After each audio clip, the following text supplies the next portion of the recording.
এদেশে কাফিরদের যত অশ্লীল সংস্কৃতির চর্চা হয় তার মধ্যে অন্যতম এবং সবচেয়ে পুরনো হচ্ছে 31st নাইট। আসলে এই রাতে চলে যুব সমাজকে বিপদগামী করার জন্য বিভিন্ন চাকচিক্যময় ও নোংরা আয়োজন, গান বাজনা, নাচ গান, ডিস্কো কিংবা ডিজে পার্টি, পটকাবাজি, বেপরোয়া মোটরসাইকেল চালনা, তরুণ তরুণীর রাতভর উল্লাস, ওপেন কনসার্ট, লাইভ ডান্স, সঙ্গীত অনুষ্ঠান, তরুণ তরুণীদের প্রলুব্ধ করার জন্য যা কিছু করা দরকার সব কিছুর আয়োজন করা হয় এই রাতে। রাজধানী সহ বড় বড় মহানগরী ও পর্যটন নগরীগুলোতে চলে 31st নাইটের নামে উদ্দাম বন্য ফুর্তি, রাতভর হই হুল্লোড় আর মাইকবাজির অত্যাচার, বসে মদ পান আর নানা নেশার আসর। এই রাতে মদ খাওয়া অনেকটা রসম রেওয়াজের মতো হয়ে গেছে। এই রাতে অসংখ্য নরনারী সারা রাত বিভিন্ন রাস্তায় ও বাসার ছাদে উঠে যা করেন তা ভদ্র মানুষের ভাষায় প্রকাশ করা সম্ভব নয়। কত মেয়ে যে এই রাতে নিজের সম্ভ্রম রাস্তায় বিকিয়ে দেয়, কত ছেলে যে এই রাতে চরিত্রহীন হয় তার কোনো হিসাব নেই। এই রাতে নেচে গিয়ে ফুর্তি করে এমন পর্যায়ে চলে যায় যা মানুষত্বের সীমানা পেরিয়ে জন্তু জানোয়ারকেও হার মানায়। এই 31কে ঘিরে নানা অঘটনের ইতিহাস অনেক পুরনো।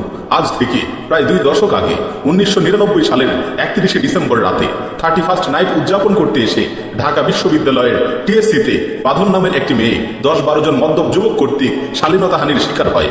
2012 সালের 31শে ডিসেম্বর আবারও ঘটে একই রকম ঘটনা। 2013 সালের 1 জানুয়ারি পত্রিকায় প্রকাশিত হয় বাঙালিত্বের জন্য জঘন্য একটি রিপোর্ট। তারা প্রকাশ করে বন্দর নগরী চট্টগ্রামের একটি হোটেলের 6 তলায় 31st নাইট উদযাপন উপলক্ষে আয়োজন করা হয় অশ্লীল নৃত্যের। সেই অনুষ্ঠানের অভ্যন্তরে নেশা জাতীয় দ্রব্য এবং কন্ডম বিক্রি করা হয়। লা হাওলা ওয়ালা কুওয়াতা ইল্লা বিল্লাহ।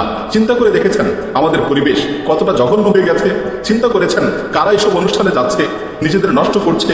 এরা অন্য কোনো জগতের মানুষ না, আমাদেরই সন্তান, আমাদেরই ভাই। কিভাবে তারা আধুনিকতার নামে নষ্ট হয়ে যাচ্ছে, শয়তানের পদাঙ্ক অনুসরণ করে পৌঁছে যাচ্ছে অধপতনের শেষ সীমায়। অথচ আমরা কি করছি?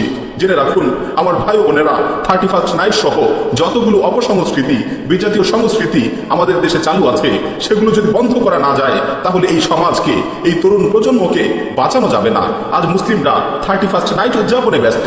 যে ইসলাম এসেছে শালীনতা ও উত্তম আচরণের শিক্ষা নিয়ে, আজ সেই ইসলামের দাবিদারেরা, সেই নবীর উম্মতেরা 31st নামক বেরেল্লাপনায় ব্যস্ত। আল্লাহ আমাদের হেফাজত করুন। ইসলামে দিবস পালনের কোনো স্থান নেই, ইসলামে দিবস পালনের কোনো স্থান নেই। যেই দিবসগুলো ইসলাম নির্ধারণ করে দিয়েছে তা ছাড়া অন্য কোনো দিবস পালনের কোনো সুযোগ ইসলাম দেয় না। বাইহাকিতে বিশুদ্ধ সনদে বর্ণিত হয়েছে, আব্দুল্লাহ বিন আমর থেকে বর্ণিত, তিনি বলেন, যে ব্যক্তি অনারবীয় দেশে বসবাস করে সে যদি সে দেশের মেহেরজান নববর্ষ উদযাপন করে এবং বাহ্যিকভাবে তাদের সাথে সাদৃশ্য রাখে, এমনকি এই অবস্থায় সে মৃত্যুবরণ করে, তাহলে কিয়ামতের দিন সে কাফিরদের সাথেই পুনরুত্থিত হবে। আল্লাহর রাসূল সাল্লাল্লাহু আলাইহি ওয়াসাল্লাম কতই না সত্য বলেছেন, লা তাত্তাবিউন্না সানানা মান ক্বাবলাকুম শিবরান বিশিবরিন ওয়া যিরাআন বিযিরা'ইন হাত্তা লাউ সালাকু জুহরা দাব্বিন লাসালাকতুমু। তোমরা তোমাদের পূর্ববর্তীদের অর্থাৎ ইহুদি ও নাসারাদের পদে পদে অনুসরণ করবে, এমনকি তারা যদি গুইসাপের গর্তেও ঢুকে থাকে তোমরাও তাতে ঢুকবে। প্রিয় উপস্থিতি, কেবল 2টি ঈদ পালনকেই ইসলাম স্বীকৃতি দিয়েছে।